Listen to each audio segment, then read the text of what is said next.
आप सभी का मेरे चैनल पर बहुत बहुत स्वागत है। मेरा नाम है दीप्ति और आज मैं आपके साथ शेयर कर रही हूँ दशा माता की सरल पूजा विधि। दशा माता का जो व्रत होता है वो चैत्र माह के कृष्ण पक्ष की दशमी तिथि को होता है।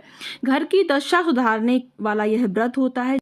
तो चलिए सबसे पहले इसका भोग तैयार कर लेते हैं। तो मैंने यहाँ गुलगुले बनाए हैं जो कि आटे और गुड़ को मिलाकर हम बनाते हैं। आप इसकी जगह पुए भी बना सकते हैं और आप या फिर हलवा भी बना सकते हैं, जैसा भी आपको अच्छा लगे, सुविधाजनक हो वो बना लीजिए।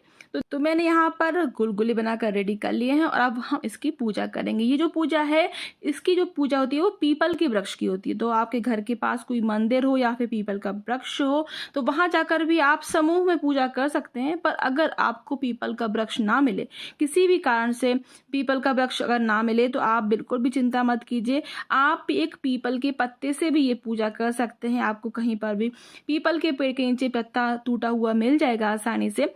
अगर आप चाहें तो इसकी एक डाल भी तोड़कर उसको अपने घर में किसी भी खाली गमले में लगाकर भी पूजा कर सकते हैं। बस एक बात का ध्यान रखिएगा कि आपको जो डाल है वो एक दिन पहले तोड़नी है, उस दिन आपको पत्ता और डाल नहीं तोड़नी है, ध्यान रखिएगा। देखिए सबसे पहले तो चौक पूर लेंगे। तो मैंने यहाँ पर हल्दी से लीप लिया है और हल्दी से ही चौक बना लिया है। मैंने यहाँ स्वास्तिक का चिन्ह बनाया है नीचे, अगर आपको दिख रहा होगा तो आप समझ जाएंगे। फिर इसके बाद आप पटा बिछा लीजिए, चौकी बिछा लेंगे। पूरब की तरफ मुँह कर आपको बैठ जाना है और एक जो मैंने दिखाया अभी आपको, ये पीपल की डाल है जो कि मैंने एक गमले में लगाई हुई है, उसको हम लगा लेंगे व्यवस्थित तरीके से पानी डालकर। और फिर आप एक कलश ले लें, एक लोटा ले लें। फिर इसको आपको स्वास्तिक बना लेना है या फिर आप इसको टीक भी सकते हैं। इसमें थोड़े से गेहूं डाल लीजिए, गेहूं के दाने या फिर चावल के दाने डाल लीजिए। कभी भी कलश जो है वो खाली नहीं रखते हैं क्योंकि, और एक पुष्प भी डाल लीजिएगा। तो जो हमारा ये जो गमला दिख रहा है ये बिल्कुल साफ गमला है, ध्यान रखिएगा। गमला जो भी आप चुनाव करें उसको धोकर साफ कर लें। दशा माता की जो पूजा होती है उसमें 10 अंक का बहुत विशेष महत्व होता है। तो हम 10-10 गेहूं की ढेरी लगाएंगे और उसकी ही पूजा करेंगे। 10 सिक्के रखेंगे। तो सबसे पहले तो हम देखिए क्या करेंगे, सबसे पहले हम सींच देंगे। सब कोई भी हम देवतुल्य जो वृक्ष होता है उसकी पूजा करते हैं तो सबसे पहले उसको सींचते हैं, उसको जल चढ़ाते हैं। तो थोड़ा सा जल चढ़ा देंगे। बहुत ज़्यादा नहीं चढ़ा रही हूँ मैं क्योंकि फिर वो नीचे से निकल जाएगा, इसलिए मैं थोड़ा सा जल चढ़ा रही हूँ। अगर आप गमले में या फिर आप व्यवस्थित तरीके से वृक्ष की पूजा कर रहे हैं तो अच्छी तरीके से सींच सकते हैं। तो इसमें हल्दी का बहुत अच्छा ज़्यादा उपयोग माना जाता है, बहुत पवित्र मानी जाती है क्योंकि हल्दी। तो मैंने एक पीपल के पत्ते पर दशा माता की आकृति बना ली है, उनका स्वरूप बना लिया है। उनका ध्यान करते जाएंगे और उनका स्वरूप बनाकर हम पूजा कर लेंगे। अगर आपको ये वृक्ष या डाली नहीं मिलती तो इस तरीके से सिर्फ आप पत्ते से भी पूजा कर सकते हैं। बस पीपल का पत्ता होना जरूरी है। तो आप बहुत ही व्यवस्थित तरीके से घर में भी पूजा कर सकते हैं। तो देखिए हमने कलश का पूजन कर दिया है, माता का पूजन कर दिया है। अब हम दीपक प्रज्वलित कर लेंगे और धूप जला लेंगे। दीपक प्रज्वलित करने के बाद ही हमारी जो पूजा है वो व्यवस्थित तरीके से जो है शुरू मानी जाएगी। ये जो पूजा होती है घर की दशा को सुधारने के लिए होती है। तो अगर कोई स्त्री कोई मासिक धर्म से होती है, कुछ परेशानी हो, बीमारी हो, कुछ भी हो, तो आप परेशान ना हो, आप अपने घर के किसी भी पुरुष से या किसी भी बड़ी महिला से बोल सकते हैं, वो भी ये पूजा आसानी से कर सकती हैं। तो अब हम हमारी जो माता है यानी कि हम दशा माता मानकर पीपल की जो पूजा कर रहे हैं उस पर हम चुनरी अर्पित कर देंगे। चुनरी और सुहाग का सामान जरूर अर्पित कीजिएगा। सोने चांदी का सामान भी आप नया रखा हो तो वो भी चढ़ा सकते हैं। ये जो पूजा है ये बहुत ही शुभ मानी जाती है। घर की दशा यानी कि घर की जितनी भी, अगर आपकी कोई तंगी चल रही है धन से संबंधित या कोई भी परेशानी है, कर्ज है, तो अगर आप दशा माता की सच्चे दिल से व्रत करते हैं, पूजन करते हैं, तो यकीन मानिए वो आपकी बहुत जल्दी सुनेंगी और आपके सारे काम बनने लगेंगे। कोई भी परेशानी नहीं आएगी आपके जीवन में और आपके धन संबंधित सारी परेशानियां से आपको छुटकारा मिल जाएगा। तो यहाँ पर देखिए मैंने दीपक पूजित कर लिया है। थोड़ा सा धूप जला लेंगे, धूप से आरती कर लेंगे, आवाहन करेंगे गणपति जी का और माता का, दशा माता का, और हम प्रार्थना करेंगे कि हमारी पूजा, हमारा व्रत है वो सफल हो और अगर हमसे कोई भूल चूक हो जाए तो उसे माफ़ कीजिएगा। तो इसमें मैं यहाँ पर जो सुपारी होती है मोटी वाली, बड़ी वाली, उसको गणपति जी मानकर पुष्प का आसन देकर उन्हीं का पूजन कर रही हूँ। आप गणपति जी का भी स्वरूप यहाँ पर जो है मूर्ति यानी कि विग्रह वो भी रख सकते हैं। उनको अच्छी तरीके से गंगा जल से और कच्चे दूध से स्नान कराकर आप उनको यहाँ पर स्थापित कीजिए। यहाँ पर जनेऊ अर्पित कर देंगे, कलावा अर्पित कर देंगे और हमें यहाँ पर पुष्प अर्पित कर देना है। जितने भी पुष्प हैं वो सभी जगह आपको अर्पित कर देना है। दीपक का भी हम पूजन कर देंगे। एक पुष्प मैंने यहाँ पर कलश में भी डाल दिया है, माता को भी हम अर्पित कर देंगे।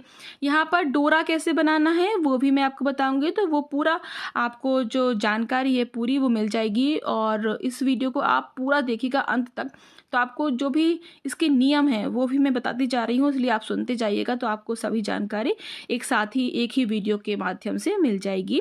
इस वीडियो को ज़्यादा से ज़्यादा जरूर शेयर कीजिएगा, जिससे जिनको नहीं पता, जो पहली बार रख रहे हैं, उनको आसानी हो ये पूजा करने में। तो यहाँ पर आप 10 पीपल के पत्ते भी ले सकते हैं, अगर नहीं है तो आप 10 गेहूं की ढेरी, बस ऐसे ही जैसे मैं आपको बता रही हूँ, गेहूं की ढेरी लगा लीजिए और आप ये पूजन कर सकते हैं। तो मैंने यहाँ पर 10 गेहूं की ढेरी लगा ली है।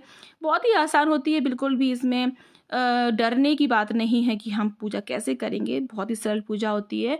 आप कभी भी कोई भी व्रत करें, कोई भी पूजा करें, मन में उन भगवान के जिनका व्रत रख रहे हैं उनका संकल्प सुबह से आप ज़रूर ले लें और प्रार्थना करें, तो आपका जो व्रत है वो सफल होगा। बिल्कुल भी आपको डरने की जरूरत नहीं है। और भाव से जो भी हम कोई व्रत रखते हैं, पूजा करते हैं, वो सफल होता है हमेशा।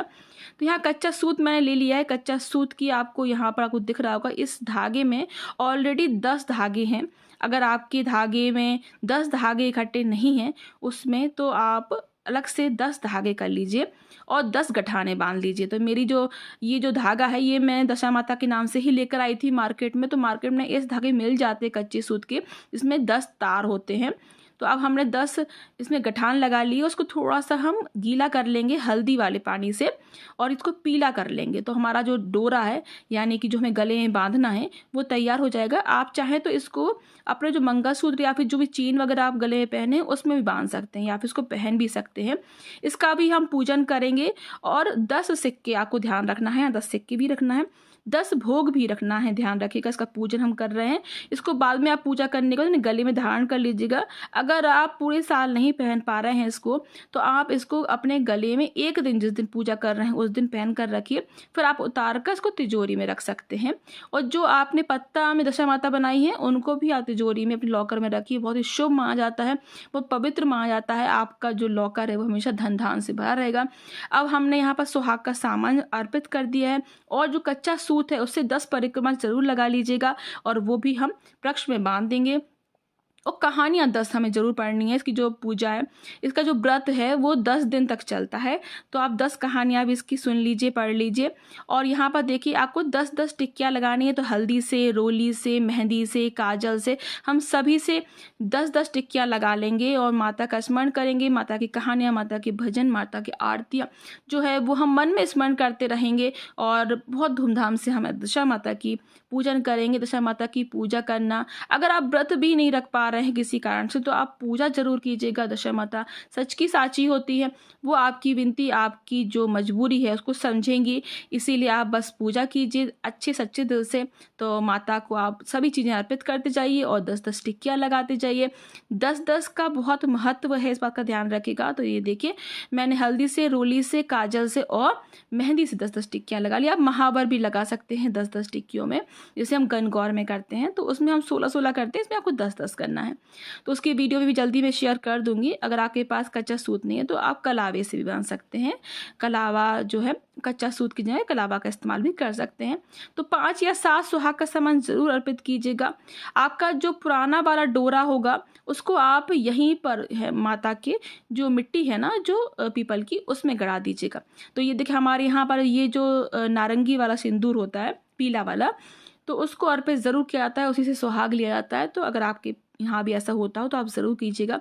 आप कुछ दक्षिणा अर्पित कर देंगे, इससे अगर हमारी पूजा में कुछ कमी रह जाए, त्रुटि हो जाए, तो उसको माता रानी पूरा करें और त्रुटि को माफ़ करें। हमारी जो पूजा अगर कुछ भी कमी रह जाती है उसको पूरा करें और हमारी गलती को माफ़ करें। ये दक्षिणा आप बाद में किसी भी पंडित को या पंडिताइन को, सुहागन स्त्री को दान में दे सकते हैं। और यहाँ पर ये सभी सामग्री भी आप ब्राह्मण को बाद में दे सकते हैं। जो भी आप सामग्री यहाँ पर इस्तेमाल कर रहे हैं, जैसे गेहूँ के दाने हैं, वो सभी चीज़ें आप थोड़ा सा और दाने मिलाकर उसको दे सकते हैं। एक बात का ध्यान रखिएगा, ये जो दक्षिणा है या फिर कुछ भी चीज़ें आपको बाद में देना है पूजा के, आपको पूजा के दिन नहीं देना है। पूजा के दिन और ये जो 10 दिन चल रहे हैं, इन दिनों में ना किसी को उधार दिया जाता है और ना उधार लिया जाता है। तो ना किसी को पैसे दें और ना लें, ध्यान रखिएगा। तो ये जो पुराना वाला हमारा गड़ा था, यानी कि पुराना वाला जो डोरा था, उसको हम उसी मिट्टी में गाड़ देंगे और नया वाला धारण कर लेंगे। तो इस तरीके से बहुत ही सरल रूप से हम घर में पूजा कर सकते हैं माता की। तो अगर इससे संबंधित कोई भी आपके मन में प्रश्न हो, कोई डाउट हो, तो आप मुझसे पूछ सकते हैं। मैं जल्दी से जल्दी आंसर करने की कोशिश करूँगी। और आप कहाँ से मेरा ये वीडियो देख रहे हैं वो भी मुझे जल्दी से बता दीजिएगा वीडियो देखते देखते ही कि आप कहाँ से मेरा ये वीडियो देख रहे हैं। और देखिए, मैंने यहाँ पर चांदी की पायल भी माता को अर्पित की है। तो हम यहाँ पर सभी चीज़ें अर्पित कर देंगे। आपके पास कोई भी सोने चांदी का सामान नया रखा हो तो उनको अर्पित कर कर आप धारण कीजिएगा। तो यहाँ पर हमने गुलगुले का प्रसाद लगा दिया है। मीठे गुलगुले हैं ये, गुड़ और आटे से बने, तो 10 गुलगुलों का प्रसाद लगा देंगे। अब दशा माता की कथा है, हाथ में गेहूं और थोड़े से फूल पुष्प लेकर उनकी कथा सुन लीजिएगा, पढ़ लीजिएगा। और इसके बाद आपको आरती करनी है। आरती आप कपूर की आरती भी कर सकते हैं और घी की बाती जो जल रही है उससे भी कर सकते हैं। तो अपने घर में सभी जगह ये आरती, ये धुआं जो है हवन का, वो वहाँ दिखा दीजिए। थोड़ा सा हवन भी कर लीजिएगा। मैंने इसमें हवन करके नहीं दिखाया, तो थोड़ा सा आप हवन करके जो गुलगुले का प्रसाद है उस हवन में ज़रूर डाल दीजिएगा। और ये सभी चीज़ें हम अच्छे से करेंगे, पूजा करेंगे, आराधना करेंगे, व्रत करेंगे। तो एक टाइम ये खाना खाया जाता है, मतलब एक टाइम आप गेहूं का या कोई भी एक अनाज का खाना खाया जाता है, इसमें नमक नहीं खाया जाता है। तो इस तरीके से किया जाता है। सुहागले भी की जाती हैं, घर में 10 औरतों को बुलाकर सुहागले की जाती है। हमारे यहाँ ऐसा होता है कि 10 जो 9 धागे होते हैं, अलग से हम 9 धागे ले लेते हैं और एक जो साड़ी का पल्लू होता है उसका जो धागा होता है वो एक धागा उसमें मिला देते हैं। तो 10 धागे मिलाकर हम लोग ये सुहागले करते हैं। उनको ये पुए खिलाए जाते हैं, खीर खिलाई जाती है और दही के साथ। तो इस तरीके से हमारे यहाँ सुहागले की जाती हैं। जब भी कोई शादी होती है या बच्चा होता है तो शुभ कार्य में हम लोग सुहागले कराते हैं दशा माता की। तो इस तरीके से हम आरती कर लेंगे, आरती भगवान को देंगे, माता को देंगे और खुद भी ले लेंगे और भगवान से प्रार्थना करेंगे। हमारी माता रानी से, माँ दशा माता से प्रार्थना करेंगे, भूख स्वीकार करें, हमारी व्रत को सफल करें। अगर कोई भी पूजा में कमी रह गई हो तो उसे माफ़ करें। तो इस तरीके से छोटे रूप में आप घर पर भी पूजा कर सकते हैं। अगर आपको ये वीडियो, ये पूजा विधि थोड़ी सी भी अच्छी लगी हो तो प्लीज़ लाइक कीजिएगा। न्यू है मेरे चैनल को सब्सक्राइब कर लीजिए और इस वीडियो को ज़्यादा से ज़्यादा जरूर शेयर कीजिएगा। तो इस तरीके से पूरी पूजा करना है। ध्यान रखिएगा, इस दिन आपको बिल्कुल भी किसी को उधार नहीं देना है, ना किसी को किसी से लेना है। और सभी सामग्री के साथ इस तरीके से आप पूजा कर सकते हैं छोटे रूप में।